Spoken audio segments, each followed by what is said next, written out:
नाजरीन की खिदमत में सलाम व आदाब। आप देख रहे हैं वॉइस ऑफ लद्दाख। आज मंगल है, अक्टूबर की 14 और रबीउस्सानी के 21 तारीख। आज की ताज़ा तरीन ख़बरों को लेकर मैं सईद हाशिम रिजवी हाजिर। नाजरीन से गुजारिश है कि ताज़ा तरीन ख़बरों और हालात व वाक़यात से बाखबर रहने के लिए हमारे चैनल को सब्सक्राइब करें और ख़बरें आखिर तक ज़रूर देखें। आप देख रहे हैं आपका पसंदीदा news channel voice of Ladakh.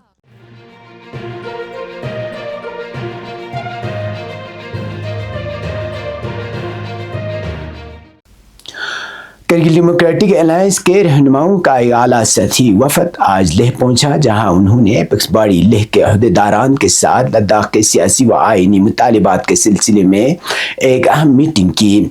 ज़राए के मुताबिक करगिल डेमोक्रेटिक अलायंस के को चेयरमैन अलहाज असगर अली करबलाई की क़यादत में वफद आज दोपहर ड्रैगन होटल लेह में एपेक्स बॉडी के नुमाइंदों से मुलाकात की।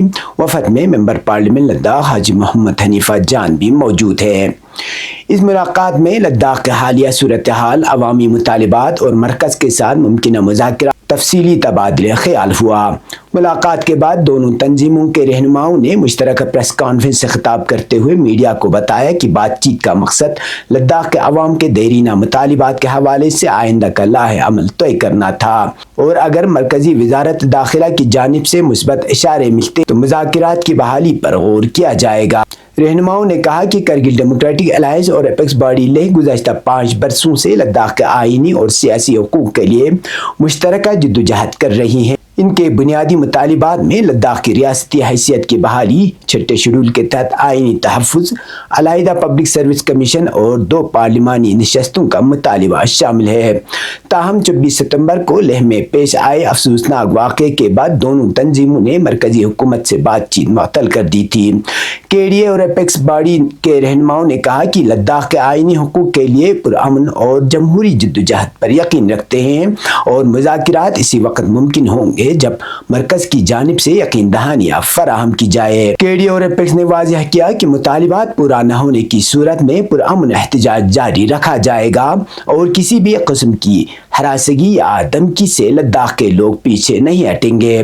केडीए और एपेक्स ने एमएचए और यूटी इंतजामिया पर जोर दिया कि हरासगी और धमकी देने के अमल को फौरी तौर पर बंद किया जाए।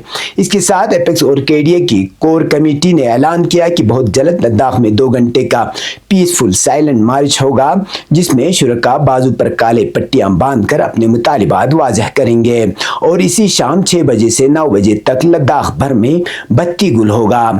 प्रेस कॉन्फ्रेंस में यह भी कहा गया कि लद्दाख के लोग हमेशा पुरअमन हैं, लेकिन जब तक इंसाफ और हुकूक की बहाली नहीं होती वो खामोश नहीं रहेंगे। एपेक्स और केडीए की कमेटी ने उम्मीद जाहिर की कि जुडिशल इंक्वायरी और मुआवजे के अमल के बाद हालात बेहतर और लद्दाख में अमन कायम रहेगा। याद रहे कि 24 सितंबर को पुलिस फायरिंग से 4 बेगुनाह शहरी जाम बहक और दर्जनों जख्मी हुए थे, जबकि 50 से ज़ायद अफराद को गिरफ्तार किया गया, जिनमें मारूफ माहौलियाती कारकुन सोनम वांगचुक भी शामिल थे। इस सानहे के बाद एपेक्स बॉडी और केडीए ने ऐलान किया था कि जब तक सुप्रीम कोर्ट के रिटायर्ड जज की सरबराही में वाक़े की अदालती तहकीकात, तमाम गिरफ्तार अफराद बशमूल सोनम वांगचुक की गैर मशरूत रहाई और जाम बहक और जख्मियों के अहल खाना को मुनासिब मुआवजा न दिया जाए, बातचीत में शामिल नहीं होंगे। लेफ्टिनेंट गवर्नर लद्दाख कविंदर गुप्ता ने कहा कि लद्दाख को भारत का मुमताज़ विंटर स्पोर्ट्स मरकज़ बनाने के लिए इक़दामात तेज़ किए जा रहे हैं। द्रास और ज़नस्कार में तरक्याती मंसूबों पर इजलास की सदारत करते हुए उन्होंने कहा कि खत्ते का मुनफरिद जोग्राफिया सरमाई खेलों के फ़रोग़ के लिए मिसाली हैं। उन्होंने बताया कि winter sport academy, chair lift और इसकी ड्रग लिफ्ट के क़याम से मुकामी माइशत और रोज़गार में इजाफा होगा, जबकि खेलो इंडिया विंटर गेम्स जैसे इवेंट हर साल लद्दाख में मुनक़िद किए जाएंगे। लेफ्टिनेंट गवर्नर ने मजीद कहा कि लेह और करगिल में आइस हॉकी रंग के चिलिंग प्लान नस्ब किए जा रहे हैं ताकि खिलाड़ियों को साल भर तरबियत के मौके मिल सके। इजलास में LHDC करगिल के चेयरमैन, काउंसलर्स और इसकी एसोसिएशन के अरकान ने मंसूबों पर जल्द अमल दरामद का मुतालिबा किया।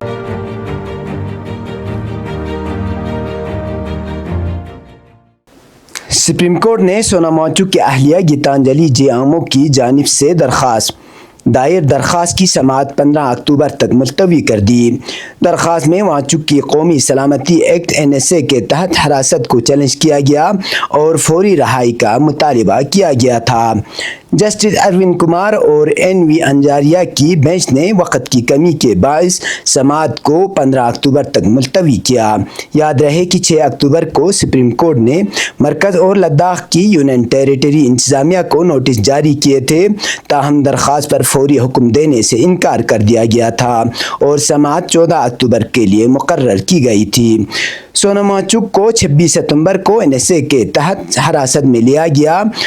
2 روز قبل لداخ میں ریاست اور 6 شیڈول کے درجے کے مطالبے کے دوران پرتشدد مظاہروں میں 4 افراد ہلاک اور 90 زخمی ہو گئے تھے۔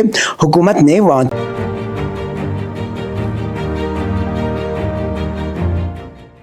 کو دراس سب ڈویژن کا دورہ کیا اور جاری ترقیاتی کاموں اور عوامی مسائل کا جائزہ لیا۔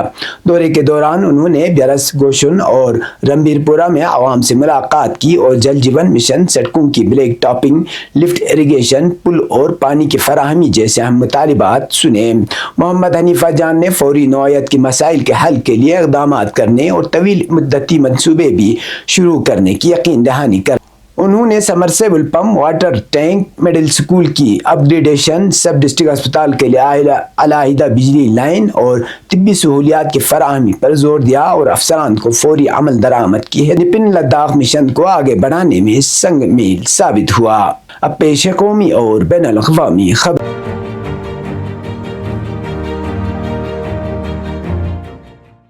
اتر پردیش پولیس کے مطابق شیعہ عالم دین مولانا کلب جواد اور ان کے حامیوں پر اس وقت پتھراؤ اور اینٹیں پھینکی گئی جب مذہبی رہنما عباس باغ علاقے میں واقع کربلا میں ایک مبینہ غیر قانونی تعمیر کا معائنہ کرنے گئے تھے۔ پیر کو ہونے والے اس حملے میں کوئی جانی نقصان نہیں ہوا۔ انہوں نے بتایا کہ ایک کار کو معمولی نقصان پہنچا ہے۔ واقعے کے بعد مولانا کلب جواد نے پولیس پر لاپرواہی کا الزام لگاتے ہوئے اپنے حامیوں کے ساتھ جائے وقوع پر دھرنا دیا۔ انہوں نے ایک سینئر افسر کی طرف سے حملہ آوروں کے خلاف سخت کارروائی کی یقین دہانی کے بعد اپنا دھرنا ختم۔ اسٹیشن ہاؤس افسر ٹھاکر اومویر سنگھ چوہان نے کہا کہ حملے کے سلسلے میں شکایت موصول ہوئی ہے۔ کربلا کے نگراں سارم مہدی کی طرف سے درج کرائی گئی شکایت کے مطابق جواد مبینہ طور پر غیر قانونی تعمیر کی جانب جا رہے تھے جب ان کے ساتھ ان کے حامیوں پر حملہ کیا گیا۔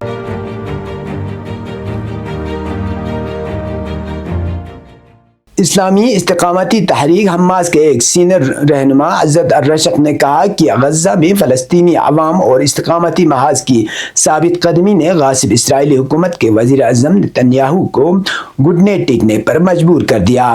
ارنا کی رپورٹ کے مطابق تحریک حماس کے ایک سینئر رہنما عزت الرشق نے ایک بیان جاری کیا ہے جس میں انہوں نے کہا ہے کہ غزہ میں فلسطینی عوام اور استقامتی محاذ کی ثابت قدمی اور استقلال نے غاصب اسرائیلی حکومت کے وزیر اعظم نتنیاہو کو سر تسلیم خم کرنے اور اس چیز کو قبول کرنے پر مجبور کر دیا جس کو وہ 2 برس سے قبول کرنے سے انکار کر رہے تھے۔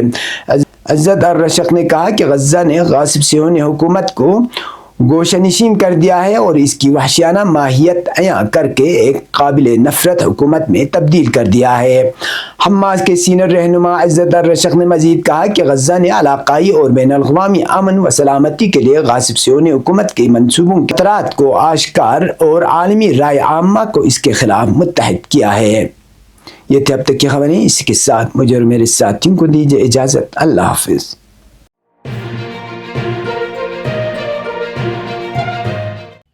مقامی، قومی اور بین الاقوامی خبروں سے باخبر رہنے کے لیے چینل کو لائک، شیئر اور سبسکرائب کریں، ساتھ ہی بیل آئیکن دبانا نہ بھولیں۔